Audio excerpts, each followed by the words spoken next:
Car का driver गाड़ी अनियंत्रित होने से पहले ही उसे अंदेशा हो जाता है कि गाड़ी काबू से खो गई, बड़ा एक्सीडेंट होने वाला है। तो क्या आरती पाल को इसका अंदेशा नहीं था कि उनकी गाड़ी उनके हाथों से, उनके कंट्रोल से बाहर हो गई? और अगर उन्हें अंदेशा था तो क्या कार से कूदकर उन्होंने अपनी जान बचा ली?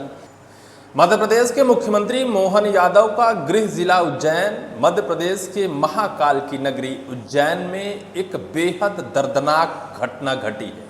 उस घटना को लेकर एक बहुत बड़ा सुराग निकल कर आया है। सुराग सिर्फ इस कहानी के निचोड़ से ही निकलता है कि आखिर कैसे एक कार में एक थाने के सभी पुलिसकर्मी सवार होते हैं, एक महिला चालक होती है उस कार में, और वो कार जाकर एक बड़ी नदी में समा जाती है। और समाने के बाद उस गाड़ी में सवार अन्य जो पुलिसकर्मी हैं वो तो मिल जाते हैं, उनके शव को बरामद तो कर लिया जाता है, लेकिन वो कार, जिस कार से उस पुलिसकर्मी सहित पूरे थाने के पुलिसकर्मी नदी में समा जाते हैं, वो कार अभी तक बरामद नहीं की जा सकी, और ना तो उस कार की मालकिन जो कार को चला रही थी। यह तो पूरी टार्जन जैसी कहानी पर बदलती जा रही है। टार्जन की कहानी यही थी कि वो टार्जन जिसे अपना दुश्मन समझती थी उसे उस पर बिठाकर और उसे अपना निवाला बना लेती थी। उसी तरह यह कहानी भी अब नजर आने लगी है। दरअसल मध्य प्रदेश का उज्जैन और उज्जैन का उन्नैल थाना क्षेत्र, जहां के टीआई साहब अशोक शर्मा को शाम 7:30 बजे शनिवार को एक फ़ोन आता है। एक नाबालिग लड़की के अपहरण के केस में एक लोकेशन मिलती है, उस लोकेशन में अपने थाने के कर्मचारियों को भेजना था। लेकिन आखिर उस टार्जन की कहानी में ये एक तथ्य कैसे जुड़ गया कि जब टीआई साहब को एक थाने को चलाना है, एक थाने में इतने सारे काम हैं, उन काम को छोड़कर टीआई साहब एक छोटे से केस में, एक नाबालिग लड़की के अपहरण केस में थाने को छोड़कर और चल देते हैं। उनकी गाड़ी स्टार्ट नहीं होती है तो वो प्राइवेट कार से चल देते हैं, वो भी एक महिला आरक्षक की कार से। महिला आरक्षक ड्राइविंग करती है, महिला आरक्षक की ही वो कार होती है। सबसे बड़ी बात यह है कि महिला आरक्षक शादीशुदा नहीं थी, अविवाहिता थी। दरअसल यह पूरी कहानी तब शुरू होती है, कहा जाता है कि अशोक शर्मा जो टीआई साहब हैं, उनको रोकने के लिए 3 ऐसे टुटके हुए जिस पर सोचकर और समझकर उन्हें रुक जाना चाहिए था, लेकिन वो नहीं रुके। पहला रोकने का वजह यह था कि जो उनके थाने में पदस्थ अतर सिंह मंडलोई हैं, एसआई हैं, उस पूरे केस को ये देख रहे थे और उस पूरे केस में अतर सिंह मंडलोई को ही भेजना था। चिंतामणि थाना क्षेत्र के अंतर्गत जाना था और अतर सिंह मंडलोई ही उस केस को देख रहे थे और उन्हें ही वहां भेजने की पूरी तैयारी थी। पहली बात तो ये कि अतर सिंह मंडलोई उस केस के सिलसिले में जाने वाले थे, लेकिन क्यों नहीं गए। दूसरी बात ये कि जो सरकारी वाहन है, जो टीआई साहब का सरकारी वाहन है, वो सरकारी वाहन स्टार्ट ही नहीं हुआ। स्टार्ट ना होने की वजह आखिर क्या रही? क्या कहीं उनको रोकने का या फिर उनकी जो काल उनके सर पर मंडरा रहा था वो उनको रोकने का प्रयास कर रहा था? उनका वाहन ही स्टार्ट नहीं हुआ। तीसरी सबसे बड़ा कारण ये है कि जब वो उस केस के सिलसिले में उस रास्ते जा रहे थे तो वो अपने घर पर रुके थे और घर पर रुककर उन्होंने अपनी पत्नी से मुलाकात की थी, अपने बेटे से मुलाकात की थी। पत्नी ने बाकायदा उनको रोकने का पूरा प्रयास किया, लेकिन अशोक शर्मा टीआई साहब किसी हाल में नहीं रुके। आखिर वो उनको वहाँ उनकी मौत बुला रही थी।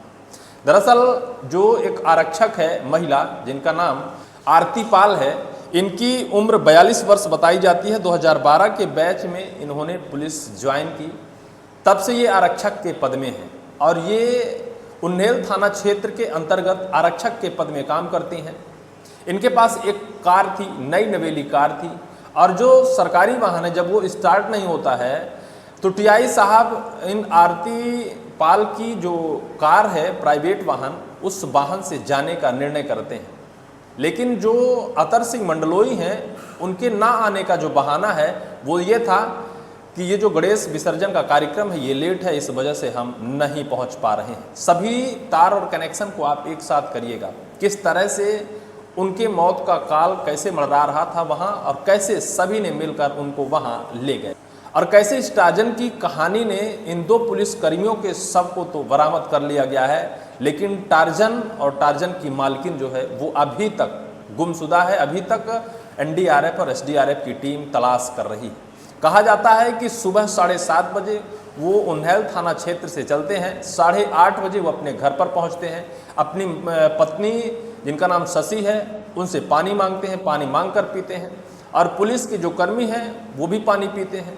फिर अपने बेटे से कहते हैं कि बेटे जा रहे हैं, वापस आते वक्त भी मैं रुकूंगा, घर पर ही रुकूंगा, और फिर वहाँ से चल देते हैं। उनकी पत्नी शशि रुकने का या रोकने का प्रयास करती हैं, लेकिन केस के सिलसिले में उन्होंने गंभीर केस को बताते हुए जाने का हवाला दिया कि जाना ही पड़ेगा, और वो वहाँ से निकल पड़ते हैं। 8:53, 8:30 और 30 के बाद 53 यानी 23 मिनट के दरमियान उनका काल उनके सर पर मंडरा रहा था, और फिर तेज स्पीड से वो गाड़ी वहाँ से निकलती है। सफ़ेद रंग की कार, महिला आरक्षक आरती पाल ड्राइवर है, और पहुँचती है क्षिप्रा नदी के उस बड़ी पुल के ऊपर, जहाँ दोनों तरफ बैरिकेडेड्स नहीं होते हैं, ना कोई रेडियम लाइट होती है। अभी एक रिपोर्ट के मुताबिक एक सामने से स्कूटी आती है, और उस स्कूटी को बचाने के लिए महिला आरक्षक जो आरती पाल हैं वो ब्रेक लगाती हैं, और ब्रेक लगाते ही हादसा या फिर उनकी गाड़ी उनके काबू से खो जाती है। उनका कंट्रोल गाड़ी से खो जाता है, और गाड़ी पूरी की पूरी एक नदी में जाकर समा जाती है। आधी रात का वक्त है, गाड़ी की लाइट तो जल रही है, लेकिन समझ नहीं आ रहा है कि गाड़ी किस तरफ जा रही है। उसी टाइम से जांच और जो रेस्क्यू टीम है शुरू कर दिया जाता है। शनिवार को शाम 8 बजे से रेस्क्यू टीम शुरू किया गया। रविवार को अशोक शर्मा जी की डेड बॉडी बरामद कर ली जाती है। सोमवार को उनके साथ जो एक एसआई होते हैं उनकी भी डेड बॉडी बरामद कर ली जाती है, लेकिन वो टार्जन जो महिला आरक्षक थी और महिला आरक्षक की वो सफ़ेद कार अब तक बरामद नहीं की जा सकी है। कहा जाता है कि कोई कार का ड्राइवर गाड़ी अनियंत्रित होने से पहले ही उसे अंदेशा हो जाता है कि गाड़ी काबू से खो गई, बड़ा एक्सीडेंट होने वाला है। तो क्या आरती पाल को इसका अंदेशा नहीं था कि उनकी गाड़ी उनके हाथों से, उनके कंट्रोल से बाहर हो गई? और अगर उन्हें अंदेशा था तो क्या कार से कूदकर उन्होंने अपनी जान बचा ली? या फिर क्या कार जिस तरह से गायब हो गई है, जिस तरह से कार गुमशुदा है, कार की तलाश लगभग 3 दिनों से की जा रही है, अभी तक वो कार नहीं मिल पाई है, क्या कार और आरती पाल के साथ कुछ ऐसा हुआ है अदृश्यमय तरीके से जिसकी तलाश पूरी होना संभव नहीं है? कार का बम्पर 3 किलोमीटर दूर मिला, लेकिन इतनी बड़ी कार अभी तक एनडीआरएफ एसडीआरएफ की टीम को नहीं मिल पाए हैं, जबकि पूरे आधुनिक तरीके से तलाश जारी है। ना तो कार मिली और ना तो आरती पाल वो आरक्षक मिली। आखिर क्या वजह है? क्या ये वजह तो नहीं है कि कोई इस अदृश्यमय कहानी के पीछे कोई और राज है? वास्तविकता क्या है अभी तो साफ नहीं हो पाया, लेकिन आने वाले वक्त पर जरूर साफ होगा कि क्या यह पूरी टार्जन कहानी है। क्या इस टार्जन कहानी के पीछे वास्तव में आरती पाल आरक्षक बच गई हैं, या फिर उनकी कार के साथ कुछ ऐसा हुआ है कि एनडीआरएफ और एसडीआरएफ की टीम को ढूंढ पाना मुश्किल ही नहीं, नामुमकिन है, क्योंकि उस नदी में कार है ही नहीं। अब आने वाले वक्त पर ही है देखना होगा कि क्या होता है। फिलहाल इस पूरी वीडियो को लेकर आपकी क्या राय है, कमेंट सेक्शन पर कमेंट जरूर करिएगा।